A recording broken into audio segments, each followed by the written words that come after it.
আজকের দিনটাও আমার বাবার নাম দিয়ে শুরু হলো, অর্থাৎ ভোলে বাবার নাম দিয়ে। আজকে দুজন আমরা রেডি হয়ে চলে যাচ্ছি মায়ের কাছে, অর্থাৎ বড় মার কাছে। নৈহাটি বড় মার কাছে আমরা দুজন যাচ্ছি আজকে পুজো দিতে। আর আজকের দিনটা আমাদের কাছে খুবই স্পেশাল। আর কেন স্পেশাল সেটা আপনাদের আমি পরে জানাচ্ছি। আমরা দুজন রেডি হয়ে দাইহাট থেকে 7টার ট্রেন ধরে মোটামুটি 10:30টার দিকে আমরা নৈহাটি পৌঁছে গেছি বড় মা দর্শনে এবং বড় মা পুজো দেওয়ার জন্য। অনেকক্ষণ হাঁটার পর অবশেষে বড় মার কাছে আমরা আসতে পেরেছি। আর এটা আমার সেকেন্ড টাইম আসা, আমার হাজব্যান্ডের ফার্স্ট টাইম।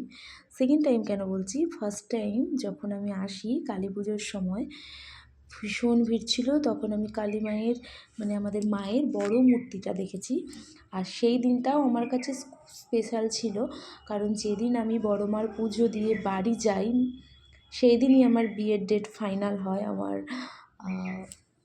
শ্বশুরবাড়ি থেকে লোকজন আসে ফাইনাল ডেট ফিক্সড করার জন্য, তো সেই দিনটা আমার কাছে খুব স্পেশাল হয়। আর মায়ের কাছে পুজো দিতে এসেছি। আর ভীষণ ভিড়, মানে প্রথমে তো অবাক হয়ে গেছিলাম। মন্দির ছিল অনেক দূরে, আমরা একটা পাড়ার ভেতরে, একটা রাস্তার ভেতরে, গলির ভেতর দিয়ে যাচ্ছিলাম। আপনারা লাইনটা দেখতেই পাচ্ছেন, কত মানে ভীষণ ভিড়। আর অগুন্তি ভক্তগণ মানে সব লাইনে দাঁড়িয়েছিল। অবশেষে আমরা ডালা কিনে নিয়েছিলাম এবং ডালা কিনে নিয়ে আমি এবং আমার হাজব্যান্ড লাইনে দাঁড়িয়েছিলাম।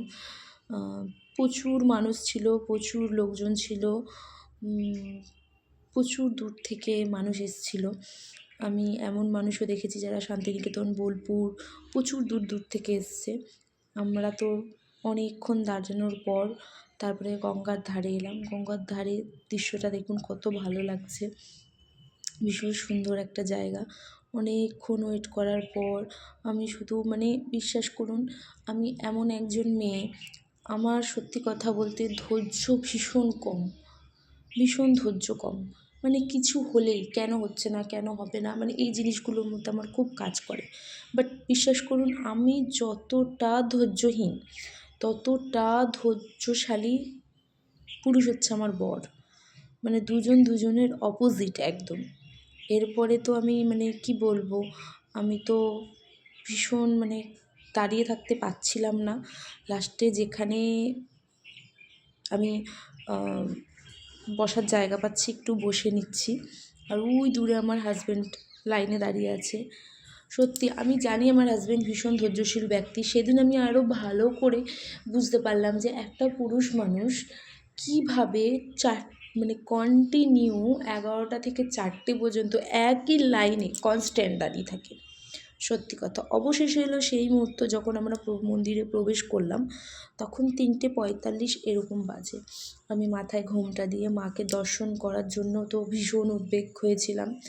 তারপরে আমি মায়ের মন্দিরে প্রবেশ করলাম প্রণাম করে। মাকে দেখে সারাদিন যে একটা ছটফট ছিল সেটা মনে হয় শান্ত হলো। আর বিশ্বাস করুন, ধৈর্যটা তো ধৈর্যর ব্যাপারটা তো আছেই, যে কখন মন্দিরে পৌঁছবো। ধৈর্য না পাওয়ার যে ব্যাপারটা, যে কখন পৌঁছবো, কখন দেখবো, এই ব্যাপারটা বিশাল কাজ করছিল। তো অলরেডি আমরা মায়ের মন্দিরে এসেছি, ভীষণ ভক্তদের ভিড়। মাকে দর্শন করার পর মনে যেন একটা শান্তি আসলো, আর ভীষণ ভালো লাগলো। সুন্দরভাবে আমি পুজোটা দিতে পেরেছি। আমি তো ভেবেছিলাম যে হয়তো কোনো রকম পুজো দেওয়া হবে, কিন্তু বিশ্বাস করুন ওখানকার যে পুরোহিতগণ খুব সুন্দরভাবে পুজো নিয়েছে। আর মায়ের মুখটা দেখে তো মন একদম কি বলবো, শান্তিতে ভরে গেছে। আর যার জন্য আমরা আজকে পুজো দিতে এসেছিলাম সেটা হচ্ছে আজকে আমাদের সেকেন্ড অ্যানিভার্সারি ছিল, তার জন্যই আমরা পুজো দিতে যাচ্ছিলাম। চলুন, দেখা হবে নতুন ভিডিওতে। মা সবাইকে ভালো রাখবেন এবং মাও যাতে ভালো থাকে।